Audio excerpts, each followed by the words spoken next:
नमस्कार, आदाब। मैं अनूप सोनी क्राइम पेट्रोल दस्तक में मुरुड जंजीरा से आप सभी का स्वागत करता हूं। आज के इस केस में हमने किरदारों के नाम के साथ साथ घटनास्थल भी बदल दिया है।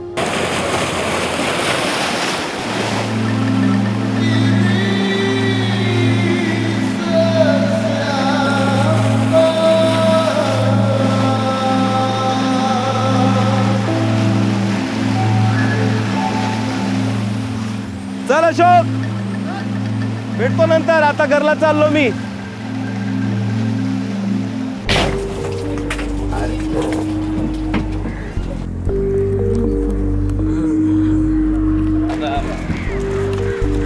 काय आलंस विनायक?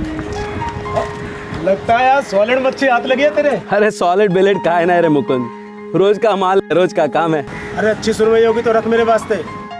वाटा कोळंबी भी रख. तेरे लिए रोज अलग रखता हूँ ना ताजा माल, तो दोबारा बोलने की क्या जरूरत है मुकुंद. तू पण ना.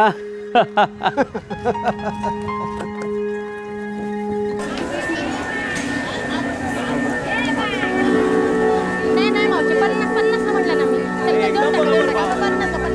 चला. अरे काय तुम्ही 50 देऊन टाका. चला. अरे हो 50 ला देऊन टाका म्हटलं ना. चला. हा अजून कोण? मानसी बेटा, हाँ इथे ये. एक मिनिट. हा हे घे, रस्ते में जरी मरी माँ का मंदिर आता है ना, वहां चढ़ा देना. हाँ हो बाबा. मानसी, ये इकडे ये. काय झालं बाळा, इतना सुंदर चेहरा तेरा, ऐसे कैरी की तरह क्यों लटका है?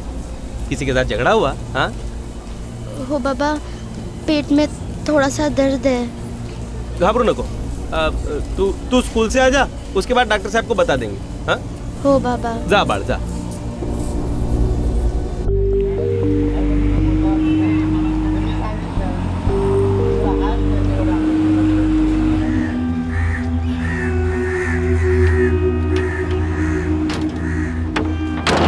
मानसी, कैसी है? ठीक हूँ. चला छोड़ देता हूँ. नहीं ठीक है, मैं चली जाऊंगी. अरे नाटक करो ना कुछ. काय झालं? पेट का दर्द खत्म नहीं हुआ क्या अभी? नहीं हुआ. अरे चल बैठ, बोला ना कुछ नहीं होगा. नहीं मैं चली मानसी,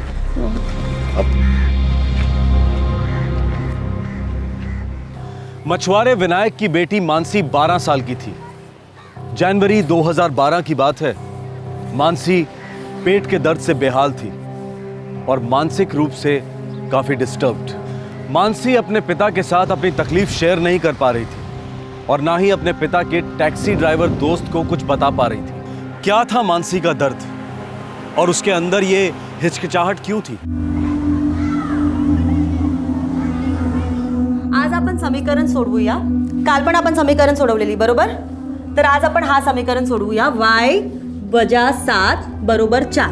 आता समजा y 7 पेक्षा कमी असला पाहिजे की जास्त असला पाहिजे? बरोबर. तर आपण पहिलं घेऊया r.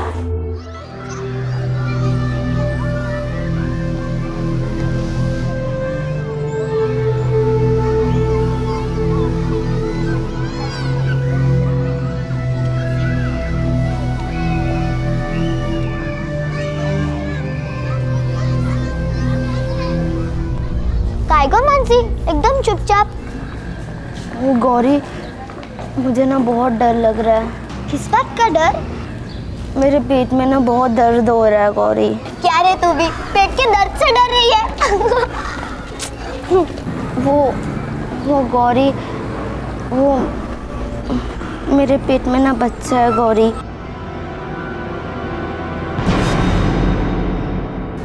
पागल वेड़ी कुटली, मजाक में भी ऐसी बात नहीं करते. सच में गौरी, इसीलिए मुझे डर लग रहा था. 1 हफ्ते से मेरे पेट में दर्द है गौरी, क्योंकि मेरे पेट में ना बच्चा है गौरी.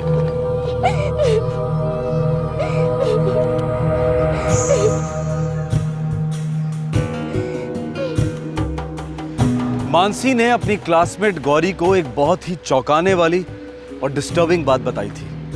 इस राज को मानसी ने अपने पेट में छुपा कर रखा था, लेकिन अब उसका डर इस राज को उगलवा रहा था, पर साथ साथ उसे एक नया डर खाए जा रहा था, बदनामी का डर।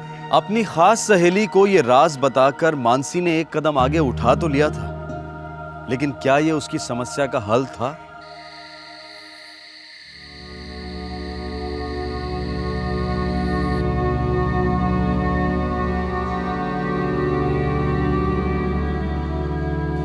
मानसी जी आई, खाना खाया बच्ची ने? नहीं खाया, पता नहीं कुछ बोल ही नहीं रही। क्या हुआ इसे? ए मानसी, काय झालं बोल। कोई परेशानी है बेटा? अपने आई बाबा को नहीं बोलेगी तो किसको बोलेगी? ये इथं बस माझ्या जवळ आहे, मेरे पास बैठ, थोड़ा खाना खा, थोड़ी बातें कर, ऐसे चुपचाप नहीं बैठते भूखे पेट। हाँ तू आ जाए।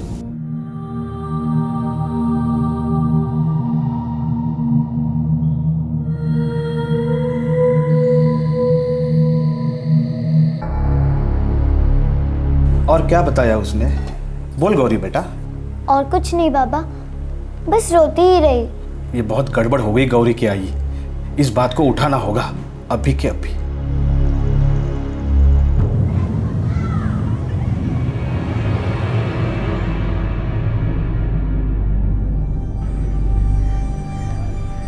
ये बहुत ही सीरियस बात है मैडम, आप ताबड़तोड़ एक्शन लीजिए। हाँ मैम। देखिए, मैं अपने तरीके से सब कुछ संभालूंगी, अपने स्टाफ से बात करूंगी, जो हो सकता है सब कुछ करूंगी, लेकिन आप लोगों से एक विनती है, ये बात हम लोगों के बीच में ही रहनी चाहिए। बहुत नाजुक मामला है, समझ रहे ना आप? प्लीज।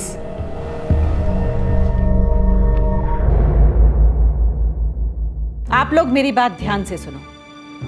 हम लोग जो भी कदम उठाएंगे, एक बात का ध्यान रहे कि इस बात से स्कूल के दूसरे बच्चे डिस्टर्ब नहीं होने चाहिए। बात ही कुछ ऐसी है, काफी नेगेटिव असर हो सकता है बच्चों पर। तो आप लोग एक एक करके मुझे अपनी राय दीजिए, आपको क्या सही लगता है और क्या गलत।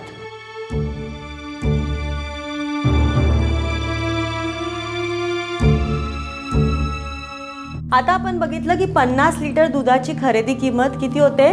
50 गुणाकार 12 म्हणजे 600 रुपये.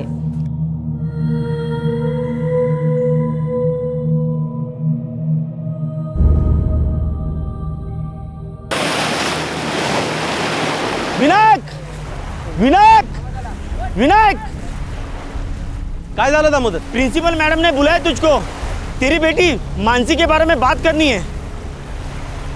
अशोक तू लक्ष्य ठेव, तू ध्यान रखा, मैं प्रिंसिपल मैडम को मिलके आता हूँ। हाँ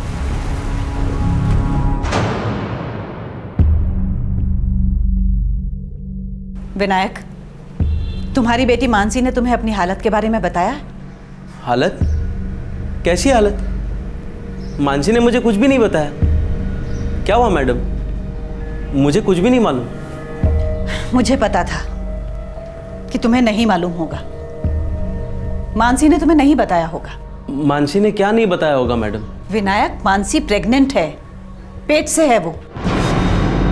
ये क्या क्या बोल रहे हैं मैडम आप? ये मानसी पेट से? ये क्या बात कर रही हैं आप? बिल्कुल ठीक कह रही हूँ विनायक। मानसी ने ये सब अपनी एक सहेली को बताया, उस सहेली ने अपने माता पिता को बताया और वो यहाँ तक आ गए। मैं नहीं जानना चाहती कि तुम्हारी बेटी मानसी इस सब में किस तरह शामिल है, उसके साथ ये सब क्यों और कैसे हुआ। ये तुम्हारा निजी मामला है। मैं सिर्फ इतना कहना चाहूंगी कि इस सब का बुरा असर मेरे स्कूल के दूसरे बच्चों पे नहीं पड़ना चाहिए। विनायक, मैंने और स्कूल के बाकी टीचर्स ने आपस में बातचीत की और बहुत सोच समझ के ये फैसला लिया है कि मानसी अब हमारे स्कूल में नहीं रह सकती, उसे ये स्कूल छोड़ना होगा।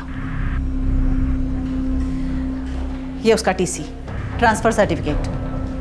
मानसी किसी भी दूसरे स्कूल में जाके एडमिशन ले सकती है, हमें कोई एतराज़ नहीं। हाँ, लेकिन वो हमारे स्कूल में नहीं रह सकती, हमें एतराज़ है।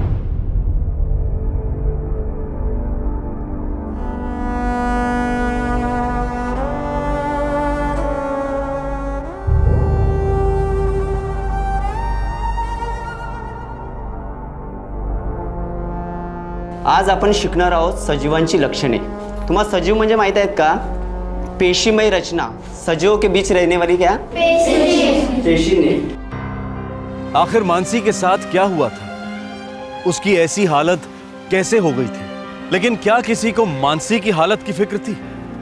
बिल्कुल नहीं। सबको फिक्र थी इस हालत से निकलने वाले हालात की, दुनिया की भली बुरी बातों की, इज्जत की फिक्र थी, नाम की फिक्र थी, लेकिन उस 12 साल की मासूम बच्ची मानसी की फिक्र किसी को नहीं थी। आखिर क्या हुआ था मानसी के साथ? बोल, किधर मुंह काला किया तूने? इतना बड़ा गुनाह, इतना बड़ा पाप, देवा तुला एक मारू नका. काय केलं तिने? हा? क्या किया मेरे बच्चे ने? बच्ची, तेरी बच्ची के पेट में बच्चा है, पाप पल रहा है, पाप. नहीं नहीं, क्या बोलता है क्या तुम्हें? कैसे गंदी बातें कर रहे हैं आप? अरे बातें तो सारा गांव कर रहा है कमला.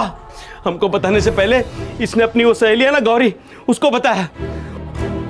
उसके माँ बाप सीधा स्कूल पहुंच गए, स्कूल से निकाल दिया इसको. पूरा गांव आएगा हमारे दरवाजे पे थूकने के लिए. सब खत्म हो गया कमला.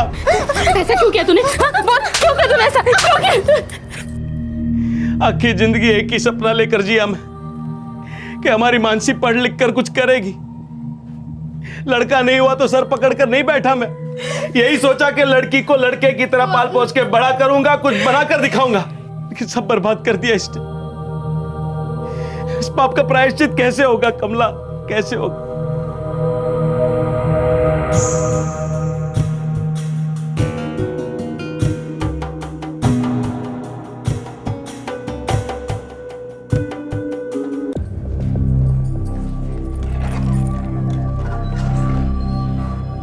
इंस्पेक्टर साहब, मैं एक स्कूल टीचर हूँ.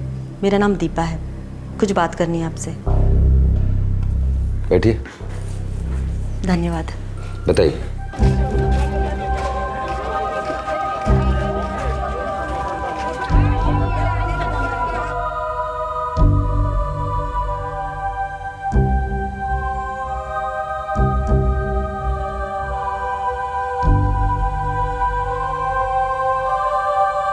मुझे लगता है हमारे स्कूल ने उसके साथ अन्याय किया है. मानसी नाबालिग है, बच्ची है वो. किसी ने उससे बात तक नहीं की. इंस्पेक्टर साहब, मुझे इस बारे में भी डाउट है कि एक 12 साल की लड़की प्रेग्नेंट कैसे हो सकती है. ज़रूर उसके साथ बहुत गलत हुआ है. और मैंने स्कूल से कहा था कि हमें उससे प्यार से पेश आना चाहिए. छोटी है वो, उसे हमारी मदद की ज़रूरत है. लेकिन नहीं. हमसे क्या उम्मीद करती हैं? केस दर्ज करें? इंस्पेक्टर साहब, कायदा कानून मुझे मालूम नहीं है. मैं बस इतना जानती हूँ कि आप इस मामले की तहकीकात कर सकते हैं, सच्चाई को सामने ला सकते हैं. मानसी इस वक्त सदमे में है और उसके आई बाबा बहुत ज़्यादा रिएक्ट कर रहे हैं. स्कूल ने भी उसके साथ गलत कदम उठाया. ऐसे में सर, आप ही उसकी मदद कर सकते हैं.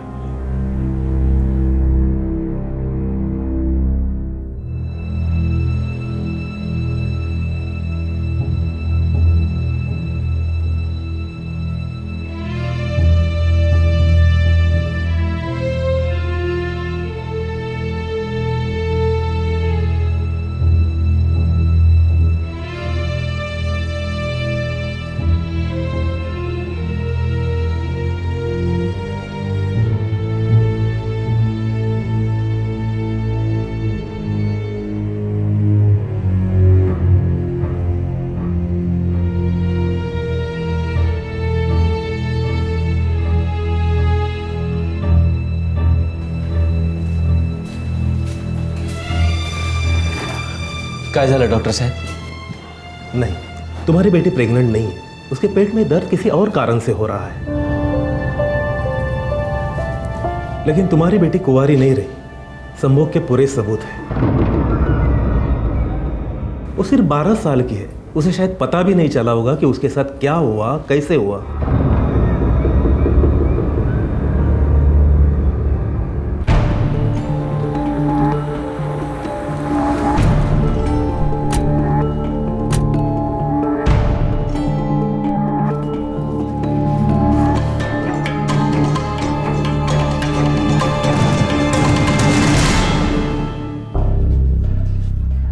ए सुनो. क्या सर? ये विनायक का घर यही है? मानसी का बाप? सर, घर तो यही है, लेकिन वो कहीं बाहर गए हैं. कुछ पता है कहाँ गए? नहीं साहब, वो तो, अरे सर, उनका नाम लिया और वो आ गए.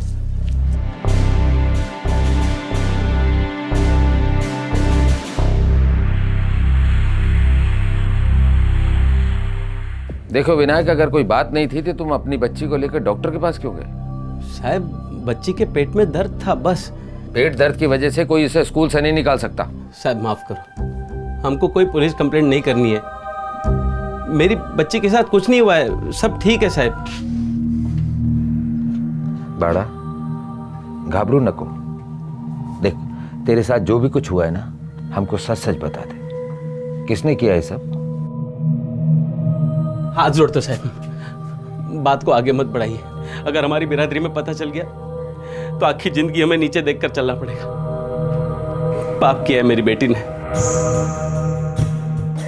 मैं उसका स्कूल ही बदल रहा हूं। 12 साल की बच्ची क्या पाप करेगी विनायक? तुम्हारी बच्ची की जिसने भी जिंदगी खराब की है ना, वो अपराधी है, घिनौना अपराधी, और उसे इस तरह खुला आजाद घूमने का कोई हक नहीं। उसने जो किया है उसे उसकी सजा मिलेगी। लेकिन उससे हमारा पाप कैसे धुलेगा साहब? साहब मैं आपके पैर पकड़ता हूँ साहब, हमको बख्श दो, हमको हमारे हाल पर छोड़ दो साहब। कोई कंप्लेंट नहीं करनी हमको, बात बढ़ाइए मत साहब, बच्ची है।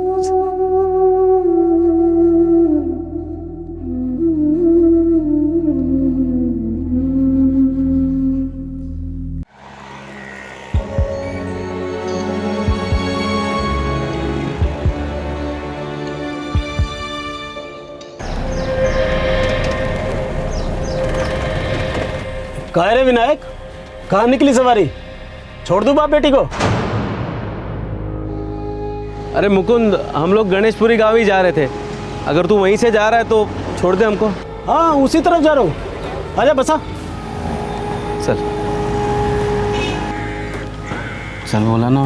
मला नाही जायचे, मैं नहीं जाऊंगी। तमाशा करो नकोस मानसी, चुपचाप गाड़ी में बैठ चल। बाबा मुझे इस आदमी के साथ नहीं जाना बाबा।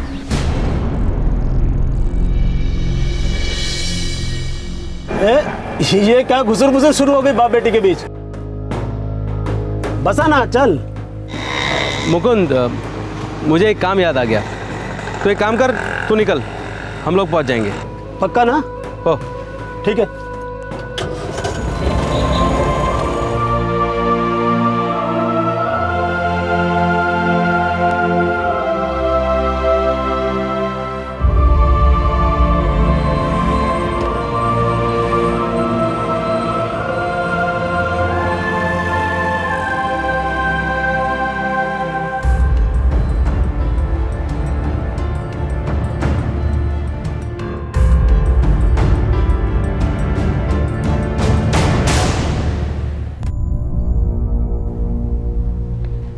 कितना अच्छा रिकॉर्ड है तुम्हारी बेटी का, सारे सब्जेक्ट में डिस्टिंक्शन। हो साहब, बहुत होशियार है मेरी बच्ची, इधर भी खूब मन लगा कर पढ़ेगी।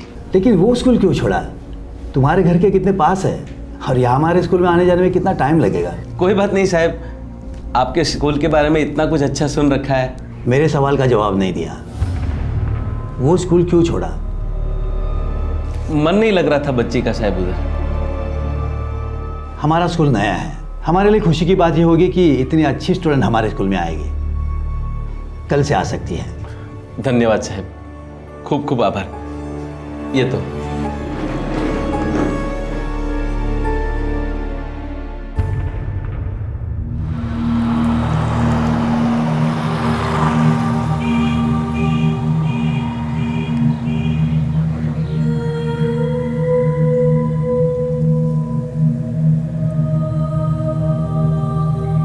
बोल, जिसने तेरे साथ गलत किया, क्या वो आदमी टैक्सी ड्राइवर मुकुंद था?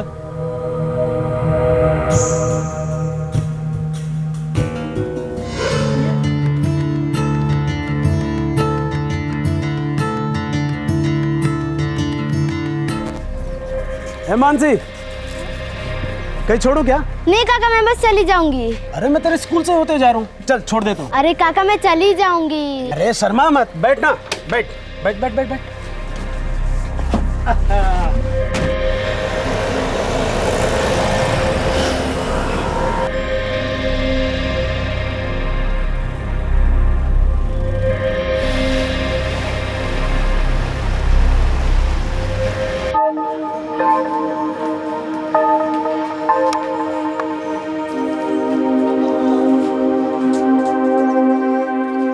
ओ मैम साहब, कहीं छोड़ दूं आपको? हाँ चल बैठ, आजा आजा आजा। हाँ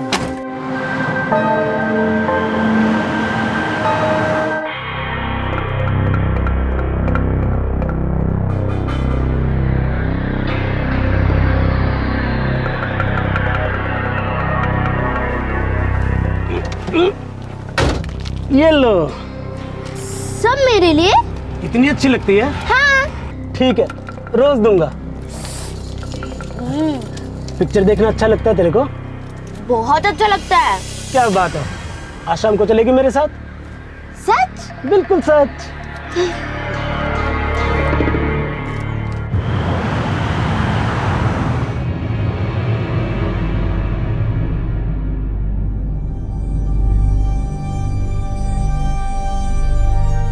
काका, ये सब आप क्या कर रहे हैं?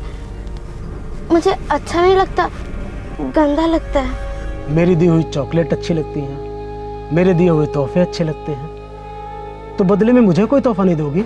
हाँ, गलत बात है ना। मुझे ये अच्छा लगता है।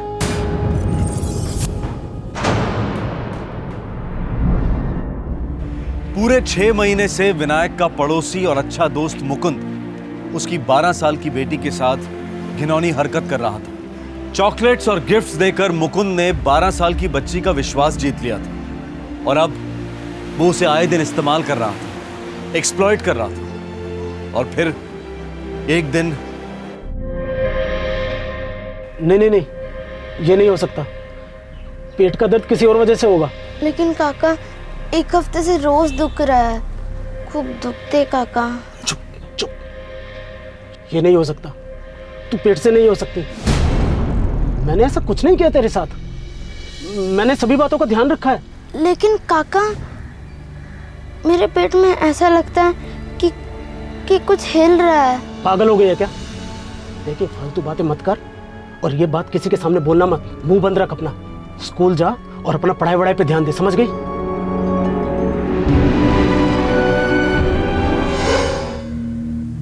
बाबा देवा शपथ, मुझे नहीं मालूम था काका क्या कर रहे, क्यों कर रहे ये भी नहीं मालूम था। बस इतना पता था कि कुछ गलत कर रहे, लेकिन बोलने से मुझे बहुत डर लग रहा था बाबा। मैं बुरी नहीं हूँ बाबा, मैं बुरी नहीं हूँ, मुझे पता नहीं था बाबा, मैं बुरी नहीं हूँ, मुझे पता नहीं था। देखिए दीपा जी, हमने मानसी के पिता से बात करने की बहुत कोशिश की, लेकिन नहीं, वो कंप्लेन लिखवाने को तैयार ही नहीं। उसने तो हमें मानसी से बात तक नहीं करनी थी। ऐसे केस में हम चाहते हुए भी कुछ नहीं कर सकते। पर सर, वो बच्ची मेरी स्टूडेंट न चाहते हुए कितना सब भुगत रही होगी, क्या क्या हो रहा होगा उसके साथ। देखिए, आपको जो लगता है वो हमें भी लगता है, मैं समझ सकता हूँ, लेकिन हमारे हाथ बंधे हुए हैं। हम बिना केस दर्ज किए किसी क्रिमिनल को कैसे कटघरे में खड़ा कर सकते हैं? देखिए, मेरा एक सुझाव है, अलीबाग में LCWA का एक दफ्तर है। LCWA? Local child welfare association. अगर वो लोग चाहेंगे तो मानसी के पिता को जरूर कंप्लेंट लिखवानी पड़ेगी। जी, धन्यवाद।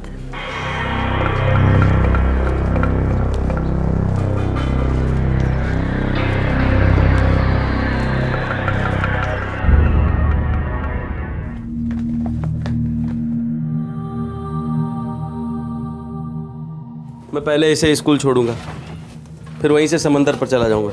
आज ना चूकिएगा मत, 3 दिन हो गए समंदर पे गए हुए। तो झक नहीं मार रहा हूं मैं, अपनी बच्ची खुद की इज्जत बचाने की कोशिश कर रहा हूं, समझी तू? इस लड़की के कांड के बाद हम लोग जिए भी तो कैसे जी?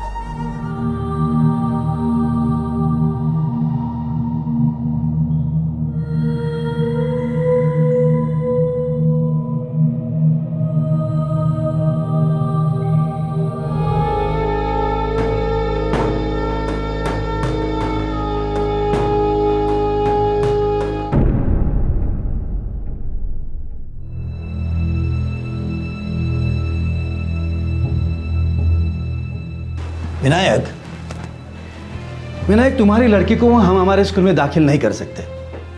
क्यों साहब? अरे ये पढ़ाई में कितनी अच्छी है, ऐसा आप ही ने कहा था ना। जानता हूं मैं ये पढ़ाई में कितनी अच्छी है, लेकिन मैं ये भी जानता हूं कि मानसी को पिछले स्कूल में से क्यों निकाला गया था। देखो विनायक, ऐसी लड़की को हम हमारे स्कूल में पढ़ा ही नहीं सकते। मेरी बात मानो, कुछ दूसरा सोचो।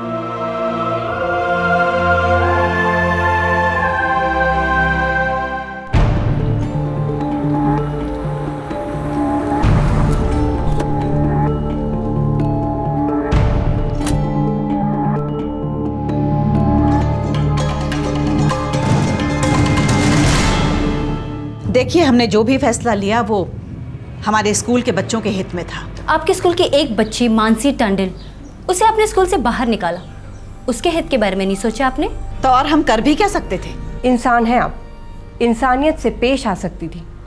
आपने तो उस बच्ची के साथ रत्ती भर भी संवेदना नहीं दिखाई, और ऊपर से दूसरे स्कूल की प्रिंसिपल को आपने ये बता दिया कि आपने मानसी को अपने स्कूल से क्यों डिसमिस कर दिया है। इसके कारण उस बच्ची को दूसरे स्कूल में भी एडमिशन नहीं दी गई। देखिए, ये बिल्कुल गलत बात है। ये बात मेरे स्कूल से या मेरे ऑफिस से लीक नहीं हुई है। ये उन लोगों को कहीं और से पता लगा होगा। ये खबर आपके ऑफिस से कहीं और गई है, और उसे कबूल करने की आप में ना हिम्मत है और ना गरिमा। मिसेस सुमित्रा पर्वे, आपने जो कुछ भी किया है वो उतना ही बड़ा जुर्म है जो उस आदमी ने किया है।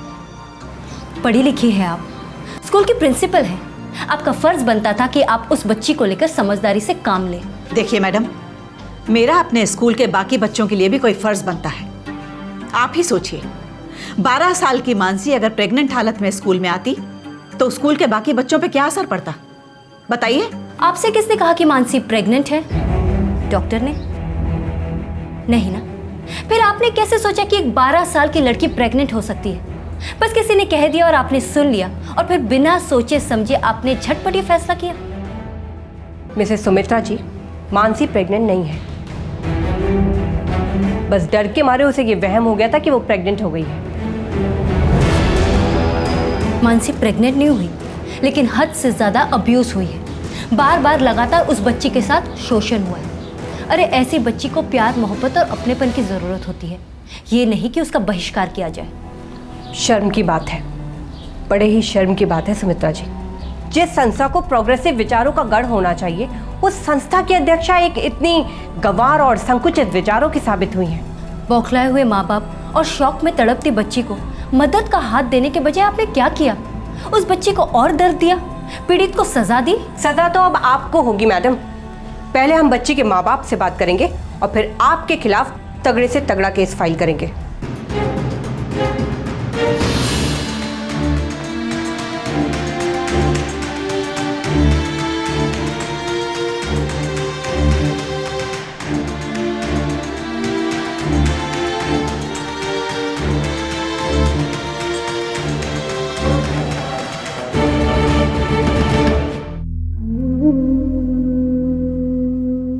नको ताई नको, मेरी बच्ची और हम दोनों ने बहुत दर्द सहा इन बातों को लेकर।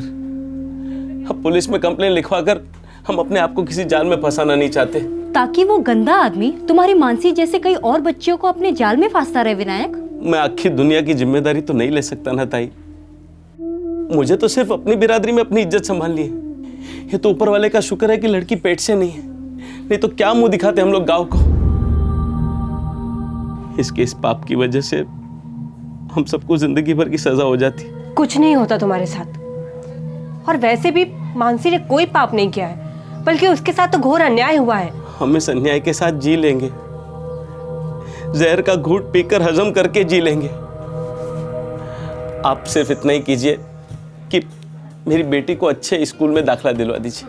बहुत होशियार है मेरी मानसी, अच्छे नंबर आते हैं उसके। एक बार नए सिरे से जिंदगी शुरू करेगी, पढ़ाई लिखाई में मन लगाएगी तो इस हादसे को भूल जाएगी। हम सब भी आगे बढ़ेंगे, भूल जाएंगे इस बात को। बस इतना कर दीजिए हमारे लिए। छोटी बच्ची है, कोर्ट कचहरी, बिरादरी में बदनामी, हमारी मजबूरी समझिए आप लोग।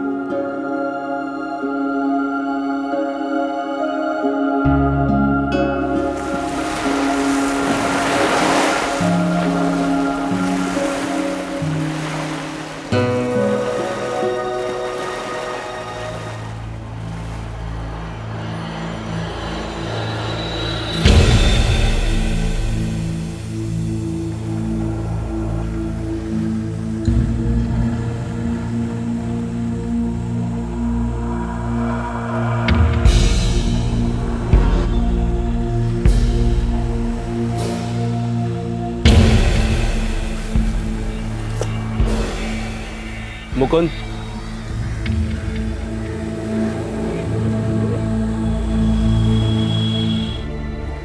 मैं हाथ जोड़ता हूं तेरे, तू अपना मुंह मत खोलना कभी।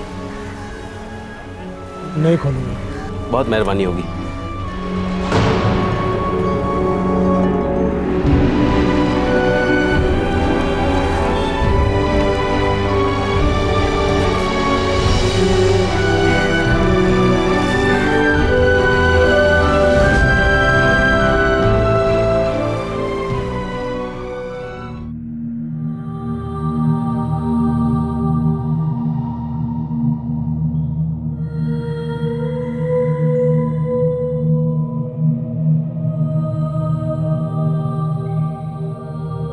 मानसी का गुनहगार कौन है, क्या ये कभी सामने आ पाएगा?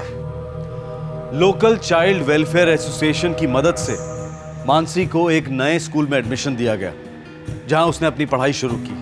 जिस आदमी ने 12 साल की मानसी को सेक्सुअली एक्सप्लॉइट किया, वो खुद 2 बच्चों का बाप है और उसके खिलाफ अभी तक कोई कार्रवाई नहीं हुई है। मानसी का पिता विनायक आज भी ये समझ रहा है कि पाप उसकी बेटी ने किया है।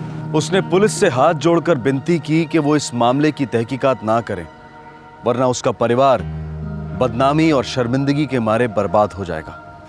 मानसी के स्कूल की एक साहसी टीचर अगर सामने आकर मानसी के लिए न्याय की मांग नहीं करती, तो शायद ये शर्मनाक वाकया कभी रोशनी में आता ही नहीं। ये एक बहुत ही सेंसिटिव केस है, लेकिन हमने इसे दिखाना जरूरी समझा ताकि आप, हम और हमारे बच्चे इस बात से सचेत रहें कि उनके आसपास के लोग उनके साथ कोई गलत हरकत न करें। हम ये नहीं चाहते कि बच्चे हर इंसान से डरें, लेकिन जरूरी ये है कि वो गलत इरादे वाले लोगों को पहचानें।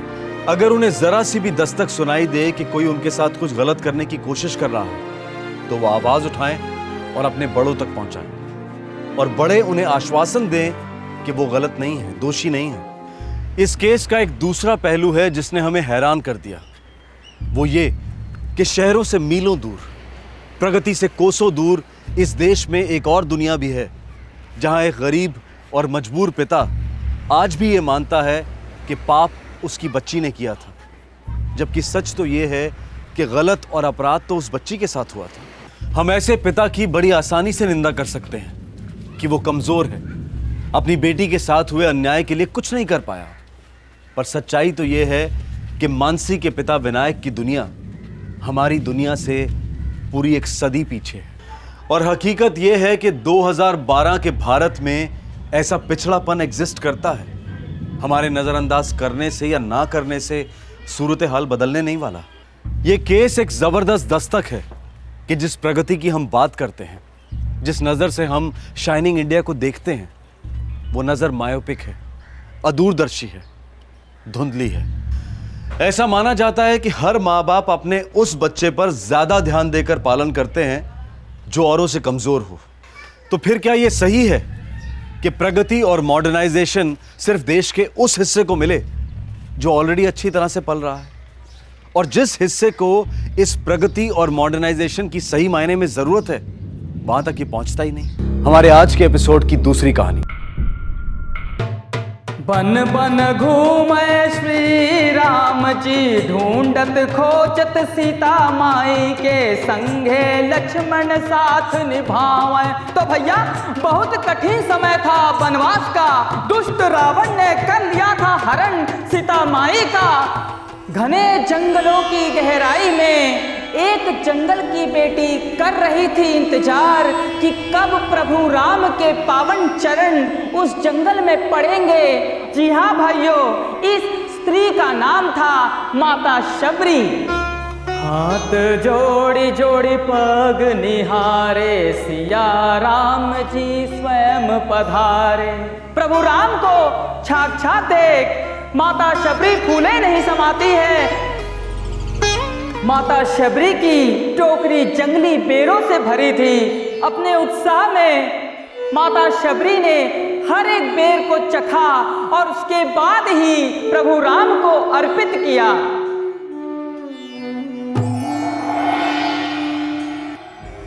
लक्ष्मण भैया को ये बात कतई नहीं जमी।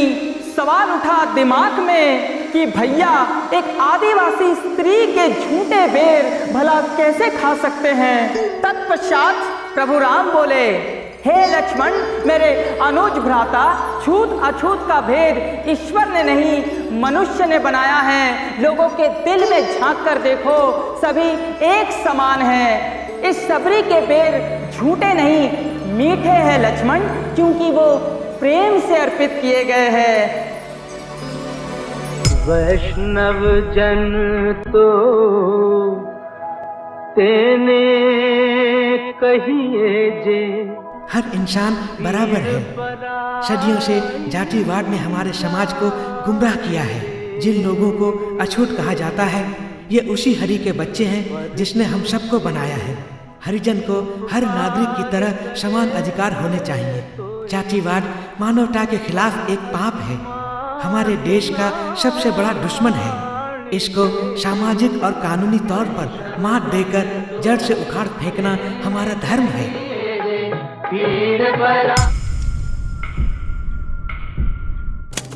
हमारे देश के संविधान का आर्टिकल 17 स्पष्ट करता है कि अनटचेबिलिटी यानी अस्पृश्यता का किसी भी रूप से पालन करना एक कानूनी जुर्म है, जिसके लिए सजा भी हो सकती है।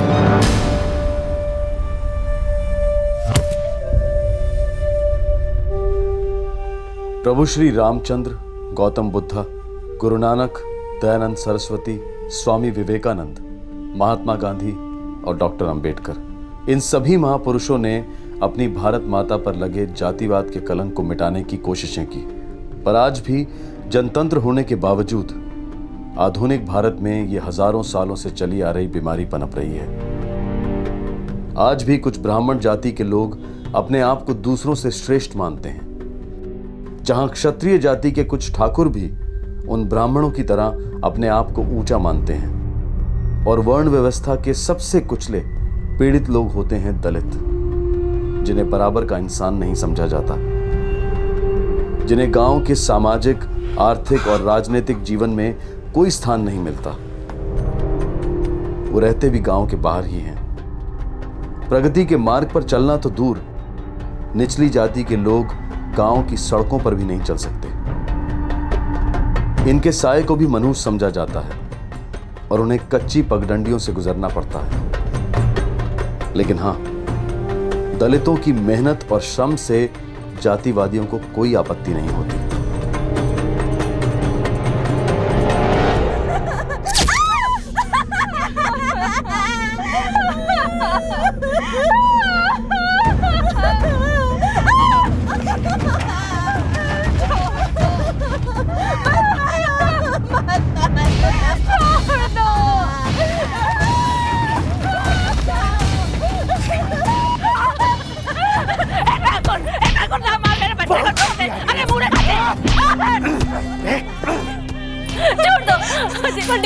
पंडित जी बचा लो मेरे पति को। मैं आपके आगे हाथ जोड़ती हूँ, बचा लो मेरे पति को।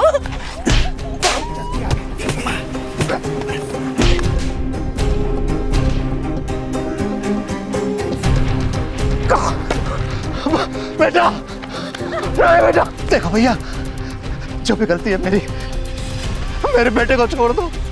उसने कुछ नहीं किया है। जो सजा दे रही है मुझे तो छोड़ दो उसे, मैं कहता हूँ मेरी गलती है ना।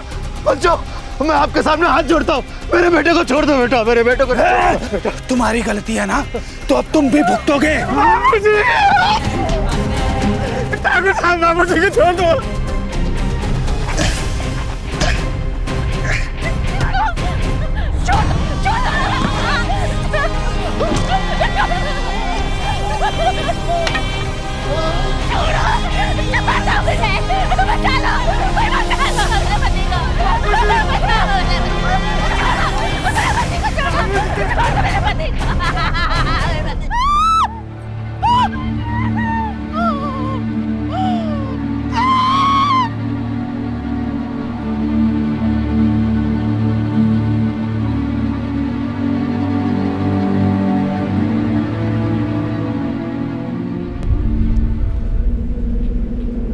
ये हमारे गांव के लिए एक पाठ है। हमारी सभ्यता और हमारी परंपरा कोई गिल्ली डंडा या बैट बॉल का खेल नहीं, जैसी मर्जी आई खेल लिया जाए। जो चलते आया है वही चलता रहेगा। जूता जूती पैर में रहेंगे, पगड़ी सर पे रहेगी। एक बात और, सबको इसी गांव में रहना है, तो इस गांव के हित की बात करनी होगी। ये नहीं कि किसी के सामने भी कुछ भी मुंह खोल दिया। आज जो यहां पे हुआ है ये किसी ने नहीं देखा, समझ गए ना सब?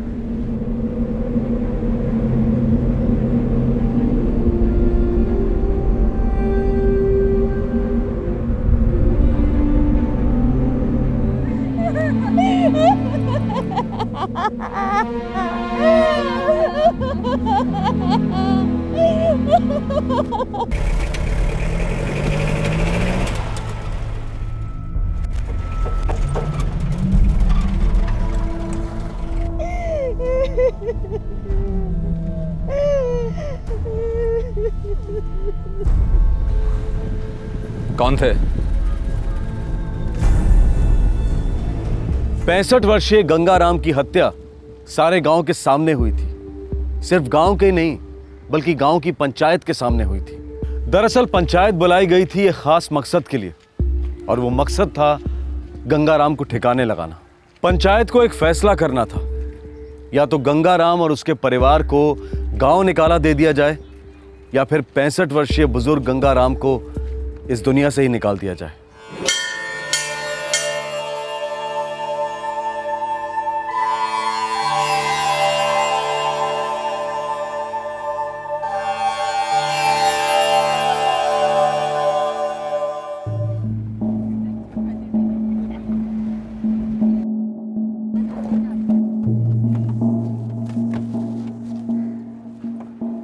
नमस्कार, आइए आइए ठाकुर अमरजीत जी, पधारिए। खुश रहो, खुश रहो, अखंड सौभाग्यवती भव। ठाकुर साहब, मैं आप ही की राह देख रहा था। आपके बगैर पूजा कैसे शुरू कर सकते? कितना मीठा बोलते हैं आप पंडित जी। आइए पधारिए। चलिए चलिए, आइए जी।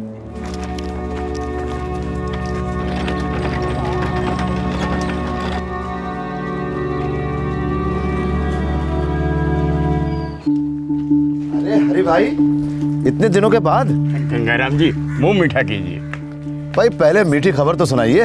मेरी बेटी साधना की बात पक्की हो गई है। 20 मई को है शादी, आज से ठीक 1 महीने बाद। क्या बात है हरि भाई, ये तो बहुत ही अच्छी खबर सुनाई आपने। शादी में तो आना ही पड़ेगा भाई। अब देखिए, हम लोग मंदिर जा रहे हैं माता जी के दर्शन के लिए, आप भी चलिए, आशीर्वाद ले लीजिएगा। नहीं गंगाराम जी, मैं कहाँ आपके साथ मंदिर आप लोग आगे बढ़िए, मैं तो बस मिठाई देने आया था। अरे भाई, पहले माता जी का मुंह भी तो मीठा करवाइए।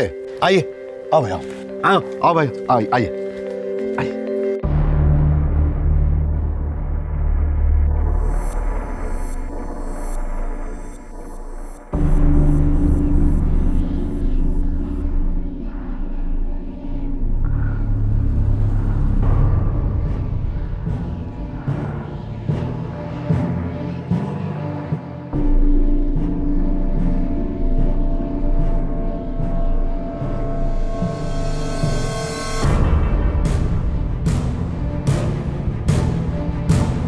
ओम भूर्भुवस्वः तत्सवितुर्वरेण्यं भर्गो देवस्य धीमहि धियो यो नः प्रचोदयात्।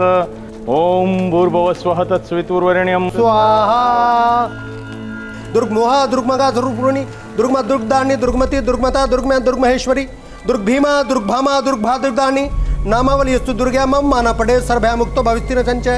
ओम सर्वमंगल मांगलिके शिवे सर्वार्थ साधिके शरण्येत्री अंबिके गौरी। गंगाराम,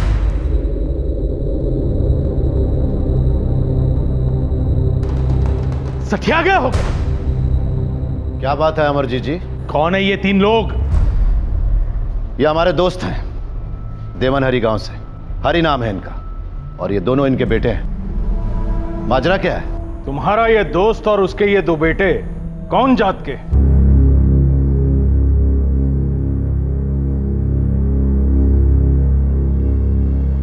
देखो गंगाराम, मैं तुम्हें पहले भी कई बार कह चुका हूं, इन लोगों का यहां इस मंदिर में आना मना है। तुम क्या हमें बेवकूफ समझते हो?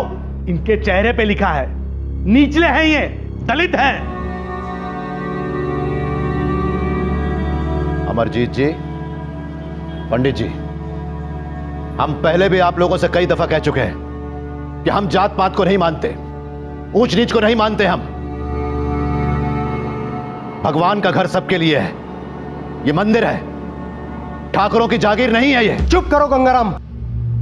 ठाकुर साहब इस गांव के कर्ता धर्ता हैं और जब से इस मंदिर का निर्माण हुआ है ठाकुर साहब ही इसका रख रखाव करते हैं। इस मंदिर के अपने नियम हैं और तुम्हारे मानने या न मानने से वो नियम नहीं बदलेंगे। भगवान के घर में सिर्फ भगवान के बनाए हुए नियमों का पालन होता है और भगवान सबको एक बराबर प्यार करता है। ये ऊंच नीच के नियम सिर्फ पाखंडियों के लिए होते हैं, असली भक्तों के लिए नहीं। खैर, हमारी भगवान से बातचीत हो चुकी है, इसलिए हमें आप लोगों से बातचीत करने में कोई दिलचस्पी नहीं है। हरि भाई, चलिए आप आइए।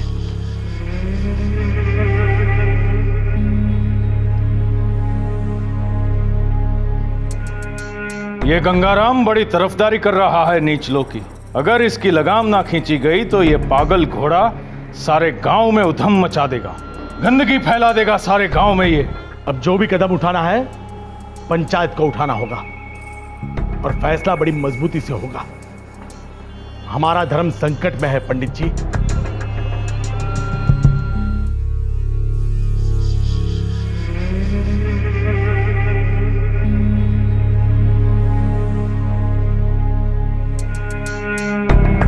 कल जो हमारे गांव के पवित्र मंदिर को भ्रष्ट किया गया, यह कोई पहली बार नहीं था। गंगाराम ऐसे दुष्कर्म पहले भी कई बार कर चुका है। इसे प्यार से समझाया गया लेकिन नहीं माना। लगातार हमारे धर्म पर वार करता रहा है ये। इस आदमी पर प्रत्याक्रमण बहुत जरूरी हो गया। पूरे गांव के सामने, इन पंचों के सामने तुम्हें अपनी गलतियों के लिए माफी मांगनी होगी। तुम्हें एक कसम खानी होगी कि ऐसी नीच हरकत तुम दोबारा नहीं करोगे। देखो, तुमने जो पाप किया है उसका तुम्हें प्रायश्चित करना होगा। उसके बाद मंदिर को धोया जाएगा, सबके सामने जाके शुद्धिकरण होगा। एक मिनट पंजी, हमारे पास और भी बहुत सारे काम है। हमें नहीं सुनना आपका यह शुद्धिकरण में भाषण। ये जो दकियानुसी सोच विचार है ना, रूढ़िवादी, इन्हें त्याग दो और बंद करो ये ऊंच नीच का सिलसिला। अरे भैया, देश बहुत आगे निकल रहा है। हमारे जिले से ही सबसे ज्यादा सरकारी अफसर बन रहे हैं। हमारे बच्चे सारे देश में फैलेंगे, विदेशों में जाएंगे। फिर क्या करेंगे आप? क्या खाक वहां छुआछूत का रोग पकड़ के रखोगे? देखिए, अभी भी समय ज्यादा नहीं गुजरा है। सोच को बदलिए, सोच को। सबको साथ लेकर आगे बढ़ो। अरे ये ब्राह्मणों और ठाकुरों का राज खत्म हो गया भैया। तो क्या तुम्हारा राज शुरू हो चुका क्या गंगाराम? एक बात याद रखो गंगाराम, निचलों से सिर्फ एक पायदान ऊपर हो तुम। सरकार ने ओबीसी क्या कह दिया, पंचायत में जगह क्या दे दी, हमारे सर पर नाच करोगे? पंचो, मैं तो कहता हूं जो आदमी दलितों की हिमायत करता है उसे हमारे बीच रहने का कोई हक नहीं होना चाहिए। इस आदमी का हुक्का पानी फौरन बंद कर दिया जाए। बंद करवा के तो देखो। जितना ये मंदिर हमारा है पंच, उतना ये गांव भी हमारा है। और हमारा ही नहीं है, हम सबका है। दलितों का है, ओबीसी का है, ठाकुरों का है, ब्राह्मणों का है, सबका है। और उसका भी है जो सिर्फ इंसान है और कुछ नहीं है, सिर्फ इंसान है। हम मंदिर में सबको लेकर आएंगे, बार बार आएंगे। देखो गंगाराम, गांव के बुजुर्ग हो, गांव की मर्यादाओं के साथ मत खेलो, जल जाओगे। गांव का ठाकुर होने के नाते हमने अब तक लोगों के गुस्से को संभाल के रखा है, लेकिन एक और बार तुमने मंदिर को गंदा करने की कोशिश की तो तुम्हारी हिफाजत की जिम्मेदारी हम नहीं ले पाएंगे। कुछ भी हो सकता है गंगाराम, कुछ भी।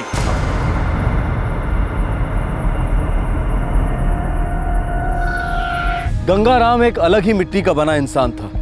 उसने बहुत पहले ही जात पात की जंजीरों को फेंक कर गांव में हर किसी को गले लगा लिया था। उसकी दोस्ती सिर्फ इंसानियत देखती, जात नहीं। वो निचली जाति के अधिकारों के लिए खड़ा हो जाता। उसकी तमन्ना थी कि दलित भी सीना तान कर अपना हक मांगे, डटे रहें। ये धान बचा के काटो।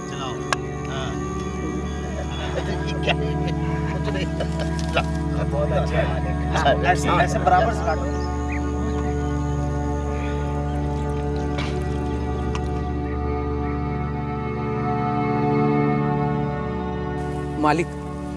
मालिक आप बहुत भले इंसान हैं मालिक, लेकिन इस तरीके से अगर गांव वालों से आप झगड़ा मोल लेते रहेंगे तो जिंदगी खराब हो जाएगी मालिक, आपकी भी और हमारी भी। हरिया, जिंदगी खराब होने से रोको, सब मिल के मुकाबला करो। लेकिन अगर आज तुम लोग उनके खिलाफ आवाज नहीं उठाओगे तो आने वाली सारी पीढ़ियां सांस भी नहीं ले पाएंगी। क्या फर्क पड़ेगा मालिक, हम तो सांस रोककर जीना जानते हैं। चलो, मंदिर में जाना मना है हमारे लिए, लेकिन कोई भगवान को हमारे दिल से निकाल सकता है भला? ऊंची जाति वालों के घरों पर हमारा साया तक न गिरे, नहीं गिराते, उससे क्या हमारे घर बर्बाद हो जाएंगे? मालिक, कभी साया कभी अनदेखा बनकर जीना जानते हैं हम। अब पक्की सड़क से हम जा नहीं सकते, कच्ची सड़क तो है, घर ही तो पहुंचना है। जिंदगी वैसे ही बहुत अभागी है, और झगड़े मोल लेकर किसका क्या हुआ है, जो अब हो जाएगा। काशी, तुम्हारी सोच दिल के लिए मरहम है, दर्द के लिए दवा नहीं है। और फिर पूरी की पूरी जिंदगी एक समझौता बनकर रह जाती है काशी। अरे अगर असली जिंदगी नहीं जिए तो फिर जिंदा होने का क्या मतलब? इज्जत और आजादी नहीं तो कुछ भी नहीं।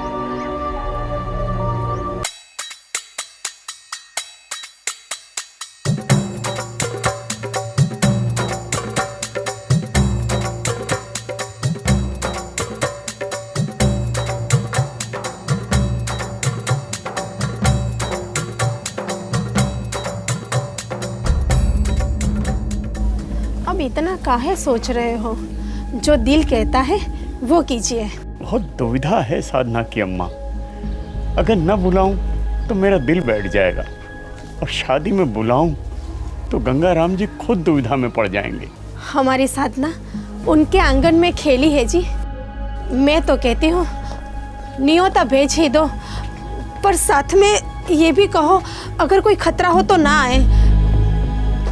हमें बुरा नहीं लगेगा, मजबूरी समझते हैं सबकी हम।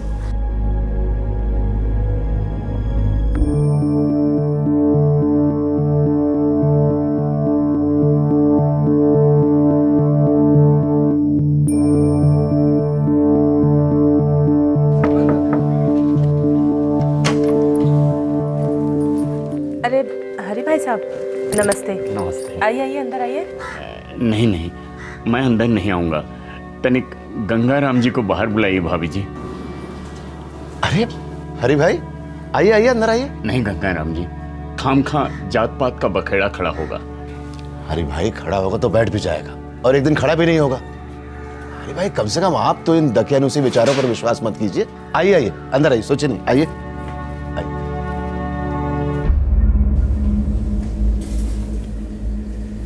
बैठो हरि भाई।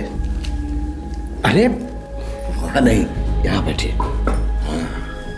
क्या हरि भाई, बिटिया का शादी का कार्ड देने आए हो और ऐसे पेश आ रहे हो जैसे बहुत बड़ा जुर्म कर रहे हो। क्या करूं गंगाराम जी, दिल घबराता है। कहीं जात पात का फसाद छिड़ गया तो लेने के देने पड़ जाएंगे। हरि भाई, दोस्ती में लेना कैसा और देना कैसा? अरे मुझे न्योता लेना है और बिटिया को आशीर्वाद देना है, बस। यहीं से देना गंगाराम जी, कृपा करके शादी में मत आना। आपको न बुलाता तो चैन नहीं पड़ता मुझे। और हरि भाई, हम अपनी बिटिया की शादी में अगर नहीं आएंगे तो क्या हमें चैन पड़ेगा? हाँ देखो हरि भाई, इस बार ही डर को तुम्हारो गोली, समझे? बिटिया की शादी हम आएंगे ही आएंगे। अरे नया जमाना है, नए रिवाज बनाएंगे। हाँ गौरी देवी, जरा हरि भाई के लिए नाश्ते का बंदोबस्त तो करिए। अभी लाती हूँ। भैया हरि, तुम्हें न्योता देने आना ही नहीं चाहिए था। कुछ कुछ तो गलत होगा ही होगा अब।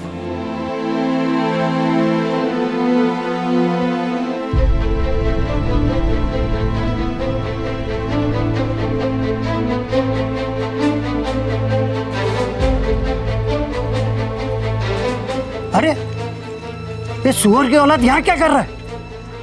आया होगा मिलने अपने लीडर गंगाराम से। बहुत लीडरी कर रहा है गंगाराम इन पिछड़ों की। सुना है इस हरी की लौंडिया की शादी है। बुलाने आया होगा गंगाराम को। लगता है दोनों का बुलावा आ ही गया। बाबूजी से कहिए ना कि वहां नहीं जाने में ही हम सबकी भलाई है। कैसी बात कर रही हो पूजा? अरे बाबूजी और हरी काका एकदम भाई जैसे हैं। एक साथ खेतों में मिलकर पसीना बहाया है। और उनकी बिटिया साधना, अरे मेरी बहन जैसी लगती है, राखी बांधती है मुझे। उसकी शादी में नहीं जाएंगे हम लोग? ऐसा नहीं हो सकता पूजा। बस कर, मेरी जिंदगी बीत गई तेरे बाबूजी के जुनून को देखते हुए और भुगतते हुए। अम्मा, बाबूजी एकदम सही हैं। देख, तेरे बाबूजी वैसे भी गांव के बड़ों से बैर ले चुके हैं और वो सब लोग तो इस ताक में बैठे हैं कि कब तेरे बाबूजी का पैर फिसले और वो लोग कब हमला करें। किसकी मजाल है जो बाबूजी को आंख उठाकर देखे? चुप रहे। वही समाज सुधारने का सांप तुझे भी डस गया ना। अरे सालों से चली आ रही परंपरा तुम बाप बेटे बदल सकते हो क्या? नहीं। और ये मत भूलो कि ये शहर नहीं है, गांव है, गांव। यहां पर 4 लोगों की राय मायने रखती है। और वैसे भी कुएं से पानी भरने तुम नहीं जाते, हम दोनों जाती हैं। ठकुराइन और पंडिताइन को हमें झेलना पड़ता है। कहीं गांव से निकाला हो गया ना तो ना यहाँ के रहेंगे ना वहां के। फिर क्या हरी और उसकी जात वाले हमें जगह देंगे? नहीं देंगे। और वैसे भी क्या हमारे उनकी शादी में जाने से उनकी जात की तरक्की हो जाएगी? नहीं होगी। अगर कुछ होगा ना तो वो होगा हमारे परिवार का नुकसान, हमारे परिवार की बर्बादी।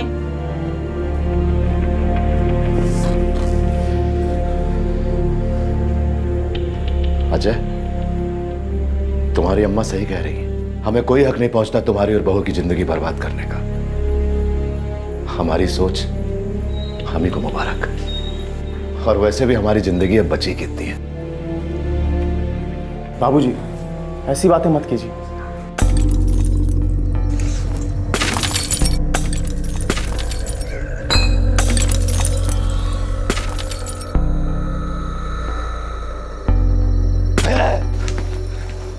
अबे ओ निचलों के दलाल, अगर तू सुअर हरी की बेटी की शादी में गया ना तो तेरे इस घर से कभी कोई डोली नहीं उठ पाएगी।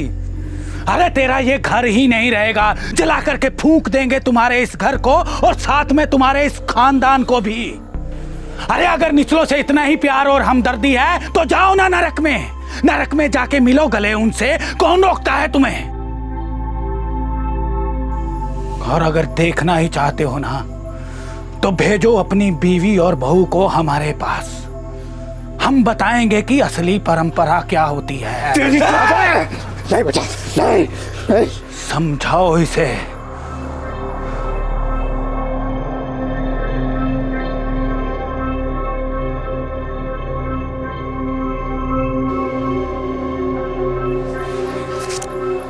अब तो हमको हरी भाई की बिटिया की शादी में जाना ही पड़ेगा। बाबूजी, आप अकेले नहीं जाएंगे, हम सब चलेंगे आपके साथ।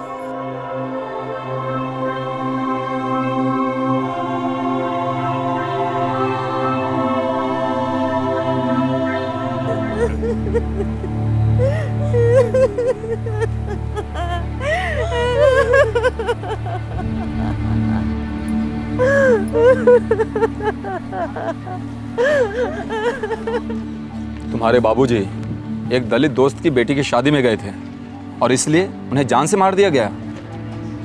जी सर। तुम्हारे अलावा और कोई है जो गवाही देगा? पूरे गांव के सामने हमारे बाबूजी को यही कत्ल किया गया था साहब। मैं गवाही की बात कर रहा हूँ। सामने आकर अदालत में बयान कौन देगा? साहब, माँ हमारी पत्नी है हम तीनों के सामने हमारे बाबूजी को यही मार दिया साहब। वो हरी स्टेटमेंट देगा हमें? जरूर देंगे। हरी काका तो हमारे बाबूजी के बहुत अच्छे दोस्त थे। उनकी बिटिया साधना तो हमको राखी मानती थी, बहन जैसी लगती थी साहब।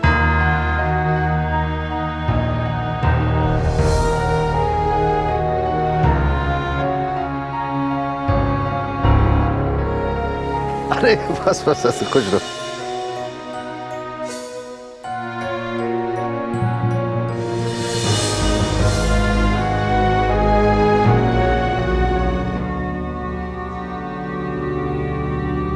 गंगाराम जी, अब आप लोग वापस लौट जाइए।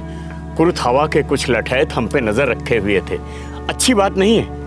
आप लोग वापस लौट जाइए। अरे भाई, साधना बिटिया की शादी है, बिना खाना खाए तो हम जा ही नहीं सकते। और सुनो, अगर लठैत लौटे तो उन्हें भी खाने के लिए बिठा देंगे। अब देखो, हमें बहुत तेज भूख लग रही है, देर मत करो। हाँ, और सुनो, जो भी होगा देखा जाएगा।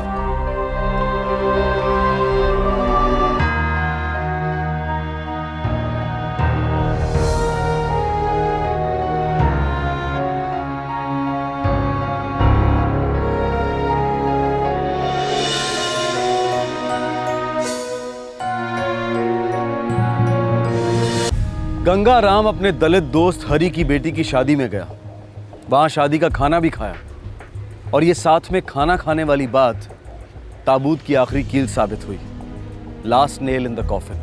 गांव की ऊंची जाति के ठेकेदारों के अनुसार गंगाराम ने महापाप किया था। वो उनकी सहनशीलता की सारी हदें पार कर गया था। वाह भाई वाह, शराब पीकर खाली बोतलें दूसरों के घरों में फेंकना ये अधर्म नहीं है। किसी के दरवाजे पर जाकर उसको माँ बहन की गंदी गंदी गालियां देना ये अधर्म नहीं है। अपने किसी अच्छे दोस्त की बेटी की शादी में जाकर शामिल होना ये अधर्म हो गया, महापाप हो गया। वार्निंग दी थी ना पंचों ने तुम लोगों को कि निचलों के साथ उठना बैठना मना है। सबसे पहले तो हम ये बता दें कि हम ऐसी गैर कानूनी फतवेबाजी को नहीं मानते। दूसरी बात, ना तो कोई ऊंचा है ना कोई नीचा, सब बराबर। यह हमारी जिंदगी है, जैसा मर्जी में आएगा जिएंगे, अपने बल पर। आप सबको जो भी करना है कर लो। और आप सब लोगों से भी मैं ये कहना चाहता हूं भाइयों कि आपने अपने गर्दन पर यह जातिवाद का जो भारी मटका बांध रखा है, इसे फेंक दीजिए, वरना तरक्की के मझधार में तैरने के बजाय आप सब डूब जाएंगे। अरे ये जातिवादियों की नैया तो उल्टी गंगा में हिचकोले खा रही है, उस पे आप सब बैठे रहेंगे तो निश्चित ही डूबेंगे।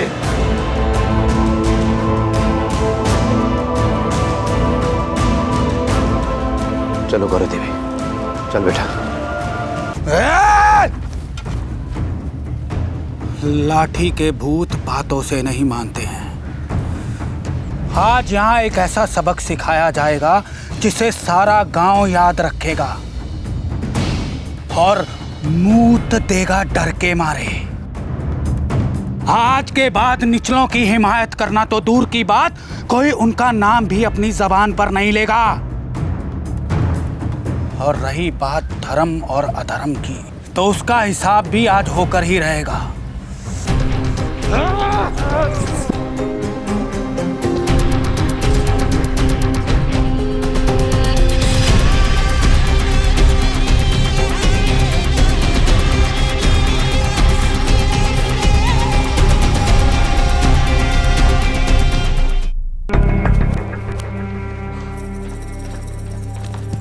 अंदर डालो।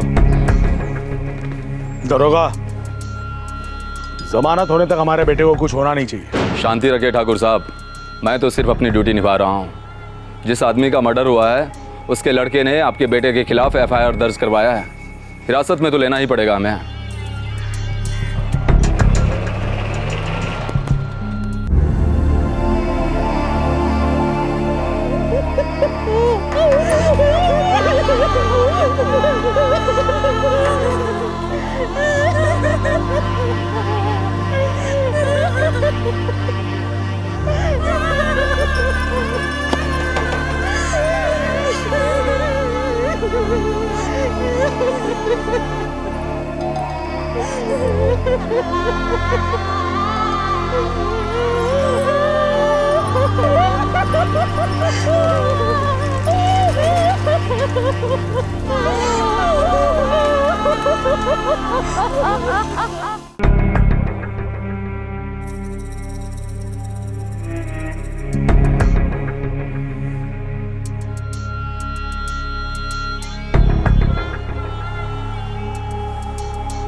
साहब आपने अभिजीत सिंह और उसके आदमियों को छोड़ दिया?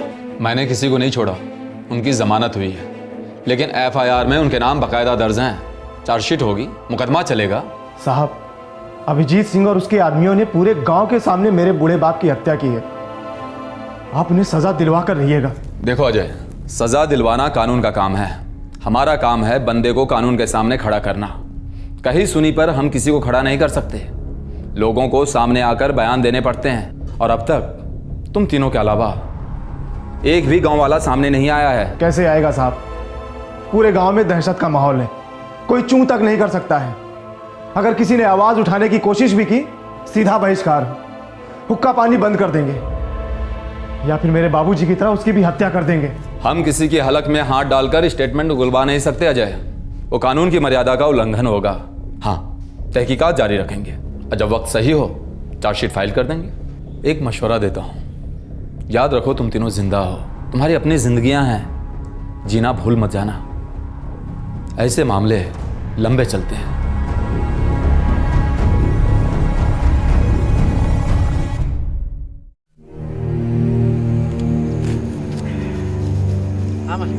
हाँ हाँ, यहाँ से ना।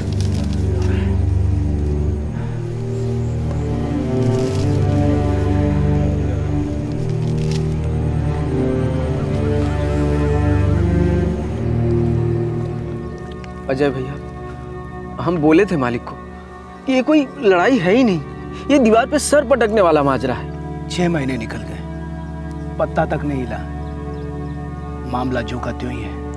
बस मालिक नहीं है हमारे बीच में, बेकार में जान गंवा बैठे हैं। संत आदमी थे। हम तो अपने दिलों में उनको जिंदगी भर पूछते रहेंगे, लेकिन उससे क्या होगा, क्या फर्क पड़ता है अजय भैया? कुछ भी तो नहीं। राम जी और गांधी जी को तो लोग आज भी याद करते हैं, उनकी बातों को कौन याद करता है?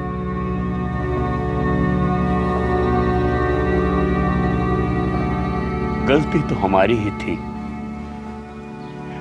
ना हम बुलाते, ना वो जोश में आते, जान बच जाती मेरे दोस्त की। ये केस अब डिस्ट्रिक्ट कोर्ट में है, लेकिन इसे अब आपसी दुश्मनी का केस बताया जा रहा है और जातिवाद हिंसा को पूरी तरह से नकारा जा रहा है। लोकल मीडिया के अलावा इस केस को राष्ट्रीय स्तर पर एक्सपोजर मिला ही नहीं। आज के मॉडर्न जमाने में जातिवाद की बनी इस खाई से शायद कई लोग चौंक जाएं और प्रशासन तो शायद इस वाकयात को पूरी तरह से नकार ही दे। लेकिन यह एक कड़वा सच है कि हमारे देश के कई इलाकों में जातिवाद डंके की चोट पर पनप रहा है। अभी कुछ ही दिनों पहले एक न्यूज़ रिपोर्ट आई थी, एक आदमी ने शादी के 3 साल बाद अपनी पत्नी की हत्या कर दी क्योंकि उसकी पत्नी ने अपनी जाति उससे छुपाई थी। पत्नी की जाति पति की जाति से छोटी थी। इस जोड़े का एक बच्चा भी था। आखिरकार ये जातिवाद को इस हद तक महत्व क्यों दिया जाता है? संविधान का आर्टिकल 17 छूत अछूत अनटचेबिलिटी को अपराध करार देता है। कुचले हुए तबकों को जातिवाद की खाई से बाहर निकालने के लिए सरकार ने कई स्कीम्स और योजनाएं बनाई हैं, पर इस सब के बावजूद ये भयंकर साया हमारे समाज का पीछा क्यों नहीं छोड़ता? क्या इसलिए कि जाति के आधार पर बटा समाज का हर हिस्सा चुनाव के वक्त एक वोट बैंक का रूप धारण कर लेता है? क्या यह कहना गलत होगा कि जातिवाद दरअसल एक राजनीतिक रामबाण है, सरकारें बनाने और गिराने में? भगवान राम का शबरी के जूठे बेर खाना, गांधी जी का अनटचेबिलिटी के खिलाफ अभियान चलाना, या फिर हमारे संविधान का आर्टिकल 17, ये सारी बातें हमारे ड्राइंग रूम के इंटेलेक्चुअल डिस्कशंस में उठती रहती हैं। जातिवाद के इतिहास पर घंटों विवाद होता है, पर हालात की असलियत के अंधेरे में रोशनी की वो एक किरण आखिर आएगी तो कहां से? Hope against hope. बस आशा ही की जा सकती है कि आम आदमी और समझदार प्रशासन जातिवाद की इस खतरनाक दस्तक को सुने और वो सभी कदम उठाएं जिससे हमारे समाज में सही मायने में समानता हो और हर नागरिक को जीने का और आगे बढ़ने का अवसर मिले। आपसे फिर मुलाकात होगी, तब तक अपना ख्याल रखें, सुरक्षित रहें। जय हिंद। इस तरह के और भी एपिसोड देखने के लिए हमारे चैनल को सब्सक्राइब करें और बेल आइकन दबाना ना भूलें।